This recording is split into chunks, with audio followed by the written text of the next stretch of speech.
Fala, galera. Professor Thiago Brits está na área. Tá? Preparei uma aulinha para vocês hoje, a gente poder falar do relevo terrestre e falar também um pouquinho do relevo brasileiro, para complementar a aula passada, para que a gente feche. As dúvidas vocês vão me mandando e a gente vai discutindo sobre esse assunto. Tá? Então, relevo terrestre, antes de mais nada, nós vamos falar o que é a geologia e depois eu vou falar também o que é a geomorfologia. Tá? Então, o que é a geologia? O que ela estuda ali? Ela estuda a formação da litosfera e da crosta terrestre, beleza? Ou seja, os agentes endógenos, como eles transformam, tá, o nosso relevo, terremotos, o vulcanismo e, claro, as placas tectônicas ou tectonismo. Eles estão ali em ação para a formação do nosso relevo, do relevo terrestre. Lembra que os continentes eles estão sobre as placas, e as placas se movimentam. É por isso que nós temos várias atividades endógenas no mundo todo. Tá? Se você e no Brasil tem atividade endógena? Não tem. Tá? Tanto é que os nossos dobramentos são antigos. Eu vou falar de dobramento com vocês também. Por que não tem? Porque o Brasil está no centro da placa sul-americana. Tá? Mas tem países vizinhos aqui do Brasil que possuem atividades endógenas. Exemplo, o Chile, que está ali na junção, no encontro das placas do dobramento moderno. Por isso que forma lá uma cadeia de montanhas, né? A cadeia de montanhas do Andes, certo? Ou a Cordilheira dos Andes. Belezinha? Continuando aí, vamos dar seguimento? Vamos lá. Estrutura geológica do Brasil. Como que é formada a nossa estrutura geológica? Tá? Como que ela é classificada? Basicamente, nós temos 3 unidades. Dobramentos antigos, que significa que as montanhas que existem no Brasil, as altas altitudes, elas não crescem mais, porque são antigas. Tá? Aqui não tem atividade tectônica, não tem encontro de placas, não tem ali aquele movimento que nós chamamos de movimento convergentes. Por isso que os nossos dobramentos são antigos, tá? Bacias sedimentares, ou seja, o nosso relevo ele se desgastou durante milhões de anos e formou várias bacias sedimentares. Qual que é a importância das bacias sedimentares? Recursos fósseis que nós encontramos nela. Exemplo, petróleo, carvão mineral, gás natural, nós encontramos esses recursos nessas bacias sedimentares. Recursos que têm ali uma importância econômica muito grande, tá? E os crátons ou escudos cristalinos, que são rochas que datam do período de formação do planeta, ou seja, aproximadamente 4,6 bilhões de anos atrás. Tranquilo? Vamos lá. Então aqui, um pouquinho mais sobre os dobramentos antigos, também chamados ali de cadeias orogênicas. As placas, elas fazem alguns movimentos. Então, o movimento de convergência, o movimento de divergência, o movimento transformante, são chamados ali de movimentos orogênicos, tá? O movimento de atrito, ele já é chamado de movimento epirogênico. O que é o orogênico? O que ele faz, então? Ele pode fazer ali, ou pode contribuir para o surgimento, melhor dizendo, de dobramentos modernos, as cadeias de montanhas, também pode criar falhamentos, tá? Nos oceanos, dependendo da movimentação muito forte, cria ali um tsunami, que é aquela onda gigante que acaba afetando a parte do continente. Os períodos que eles foram criados aqui, no caso, no Brasil, vocês vão poder também dar uma analisadinha. E aí, o último fala assim, bastante desgastados. Por quê? Porque eu falei para vocês, o relevo brasileiro é um relevo antigo. Então ele data do período de formação do planeta, porque tem crátons antigos, terrenos desgastados que formaram outros solos. Quais são os agentes que promovem esse intemperismo? Intempéries, agentes externos. Água, principalmente a água da chuva, e o vento, erosão eólica. Tá? Continuando aí, então, nas bacias sedimentares, elas recobrem 64% do território brasileiro, e nelas nós encontramos os recursos fósseis. Beleza? Vamos lá. Crátons ou escudos cristalinos, um esqueminha para vocês poderem analisar também. Fala ali dos terrenos mais antigos, amplamente erodidos, de baixas altitudes, tá? Porque muito desgastados, porque são mais antigos, datam do período de formação do planeta. Onde que nós encontramos eles? No norte do Brasil. É a região onde nós vamos encontrar esses crátons antigos, tá? Geomorfologia, diferente da geologia? Diferente. Porém, elas estão intercaladas, uma depende da outra. Beleza? Então, olha só, a geomorfologia ela vai estudar ali a forma do relevo. Como esse relevo ele está classificado para a gente, tá? Então, por exemplo, quais são as formas de relevo que nós conhecemos? Planaltos, planícies, depressões, montanhas, né, chapadas, as serras. Todas essas formas de relevo estão ligadas ou estão dentro da geomorfologia. É ela que vai estudar, tá? Essas superfícies. A geomorfologia brasileira, então, ela está dividida ali entre planalto, planícies e depressões. Nem sempre foi assim. Daqui a pouquinho eu vou falar de 3 autores que uma hora classifica de uma forma, outra hora classifica de outra. Tá? Mas hoje nós sabemos que aqui no Brasil tem o quê? Tem planalto, no Brasil tem planície e no Brasil também tem depressões. Belezinha? Ali embaixo está escrito, olha só, todas as formas de relevo brasileiro estão acima do nível do mar, segundo a sua hipisometria. O que significa essa palavra hipisometria? Quem não souber, põe do ladinho aí, tá? Anota. Significa altitude. Significa que todas as nossas formas de relevo, então, estão acima do nível do mar? Sim. Nós temos depressões? Temos. Mas elas estão acima do nível do mar. Daqui a pouquinho eu vou falar dos 2 tipos de depressão também para você anotar e poder colocar do ladinho na hora de fazer os exercícios. Tá? Classificação do relevo brasileiro, então. Então, no Brasil, o relevo apresenta algumas características que demonstram a ação geológica sobre ele.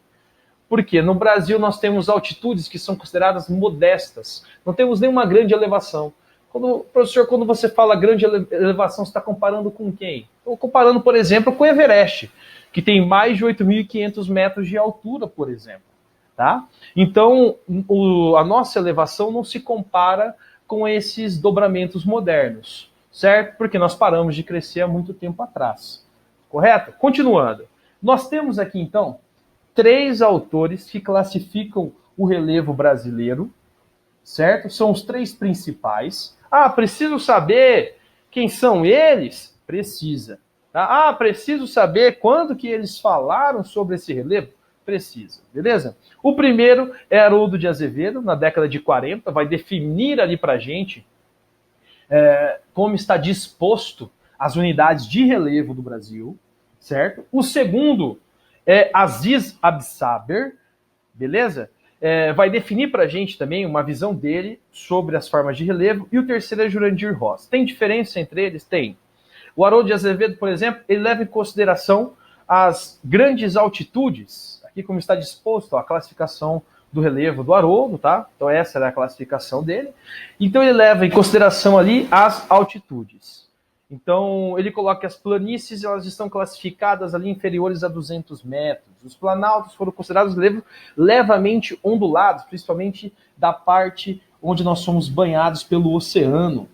Beleza? E aí ele coloca ali que na classificação dele, nós temos 59% do território, da superfície, composta por planaltos. E nós temos 41% composta por planícies. Então, o que o Haroldo de Azevedo desconsidera aí?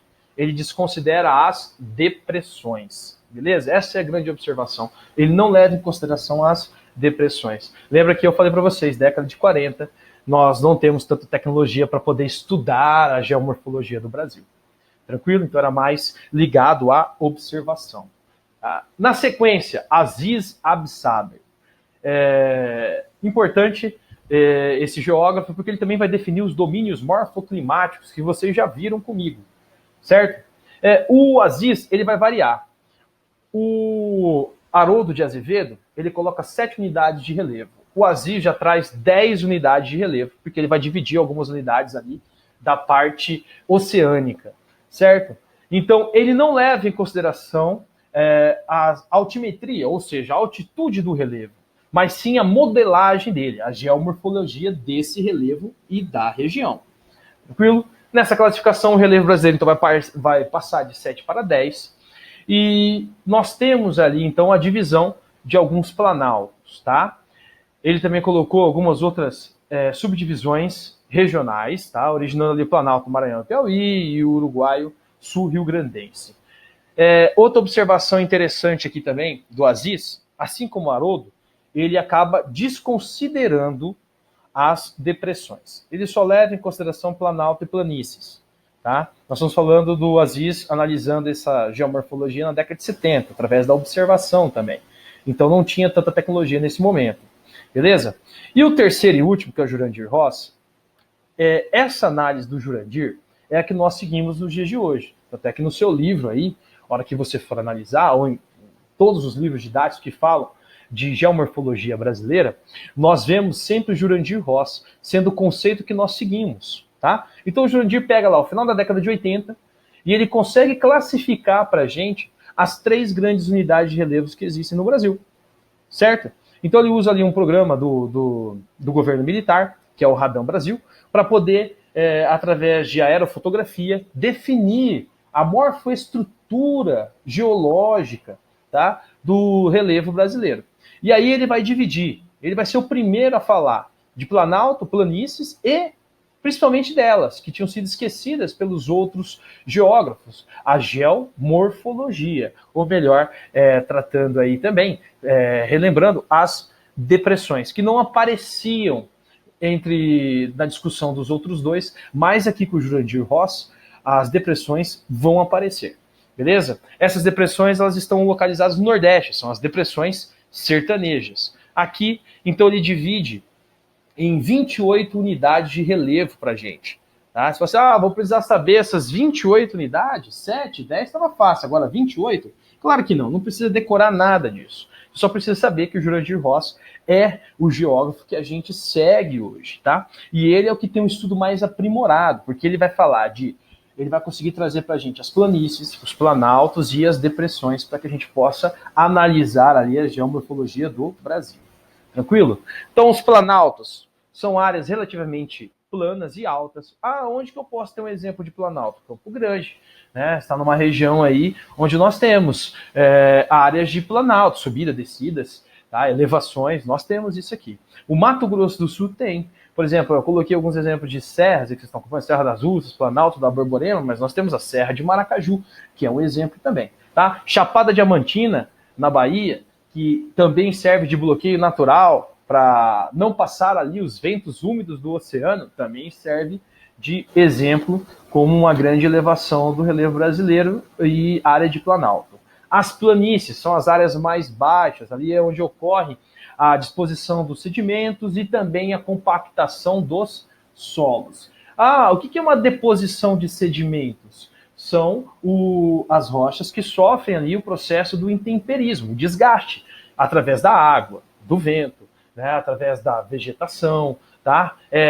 Esses sedimentos vão sendo soltos dessas rochas e, posteriormente, eles vão sendo compactados em outras áreas, certo? E ali nós vamos ter a formação, por exemplo, do solo de terra roxa ou de terra vermelha, que é um solo do nosso estado, do Mato Grosso do Sul. Um solo rico em nutrientes, porque ele é oriundo de um material que nós chamamos de basalto, que também está ligado ao magma, e aí com a deposição dele, o desgaste desse solo, forma-se o solo de terra roxa, que só precisa um pouquinho de correção com calcário para que ele se torne mais agricultável, né?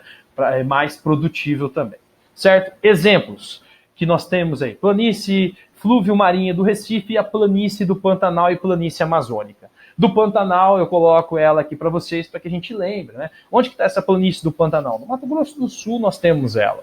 É a planície alagada do Pantanal, tá? Depressões. Então são as áreas mais baixas que nós temos. Nós temos 2 tipos de depressões para ser discutido. Eu quero que vocês anotem, tá? Quais são os 2 tipos de depressões que existem, Brits? Nós temos a depressão relativa e nós temos a depressão absoluta. Qual que é a diferença entre elas? A absoluta está abaixo do nível do mar. Exemplo, Ilhas Marianas, ou Fossas das Marianas, tá? Que é uma depressão absoluta, tem mais de 11 mil metros de profundidade. Daria para você colocar o Everest ali naquela fossa e ainda sobraria um pedacinho, tá? E nós temos as depressões relativas, que são aquelas que estão acima do nível do mar. Um exemplo, a depressão sertaneja que eu falei para vocês aqui no Brasil, ela está acima do nível do mar. Beleza? Então nós temos, olha lá, eu coloquei 2 depressões aí para vocês como exemplo também, vocês vão poder analisar: a depressão sertaneja no Nordeste, a depressão do Tocantins ao norte. Tranquilo? E assim a gente finaliza essa nossa primeira aula. Voltamos a ter um contato, vocês voltaram aí a ouvir a minha voz, tá? Eu peço para vocês que sigam o canal, ele está agora, tem um canal agora no YouTube, e eu vou colocar todas as videoaulas explicando todos os conteúdos para vocês. Dúvidas, vocês têm outros canais para entrar em contato comigo, mas podem também deixar as dúvidas lá no canal no YouTube, que assim que eu puder eu vou respondendo vocês. Falou, galera? Um abraço, fiquem bem.